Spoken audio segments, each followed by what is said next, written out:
નમસ્કાર દોસ્તો, નવા વિડીયોમાં તમારું સ્વાગત છે। તો આજે આપણે જાણીશું કે સીએસસી આઈડી છે એટલા પણ યુઝર નવા છે અથવા જૂના છે તેના માટે ખાસ વિડીયો છે આ સીએસસી યુઝર માટે।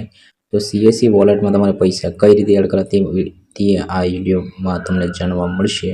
તે માટે તમારે સીએસસી આઈડીને પાસવર્ડ નાખવાનો રહેશે। સીએસસી આઈડી પાસવર્ડ નાખ્યા બાદ નીચે લોગિન પર ક્લિક કરવાનું રહેશે। લોગિન પર ક્લિક કરશો એટલે તમને સીએસસી આઈડીનું જે પણ પેજ છે તમારું એકાઉન્ટ વાળું તે અહીંયાથી તમે જોઈ શકો છો।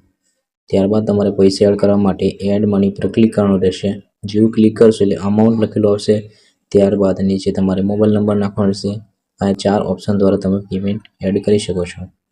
તો આપણે એક્સેસ પર ક્લિક કરીને એડ મની પર ક્લિક કર્યું છે। અહીંયા તમને યુપીઆઈ, ક્રેડિટ અને નેટ બેન્કિંગ દ્વારા તમે પૈસા એડ કરી શકો છો। તો આપણે યુપીઆઈ ધરી કન્ટિન્યુ પે પર ક્લિક કરશું। ત્યારબાદ ક્યુઆર કોડ મળશે। તો સીએસસીનું એક નવું અત્યારે જે વર્ઝન ચાલે છે તેના પહેલાં યુપીઆઈ આઈડી નાખીને એડ કરતા પૈસા હવે તમને ક્યુઆર કોડ મળે છે।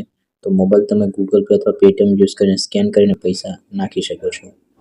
જેવા પેમેન્ટ એડ થશે એટલે પેમેન્ટ સક્સેસફુલ લખેલું આવશે। ત્યારબાદ તમે જે પણ પૈસા એડ થયા છે તે તમે સીએસસી આઈડીમાં જઈને ટ્રાન્ઝેક્શન હિસ્ટ્રીમાં જઈને તમે ચેક કરી શકો છો। કેટલા વાગે પૈસા એડ કર્યા છે તે પણ અહીંયાથી તમે જોઈ શકો છો। અહીંયાથી તમે બેલેન્સ પણ ચેક કરી શકો છો। તો વિડીયો ગમે તો લાઇક કરો, સબસ્ક્રાઈબ કરો, શેર કરો। જેટલા પણ સીએસસી ન્યૂઝ સીએસસી છે તેના માટે ખાસ વિડીયો છે।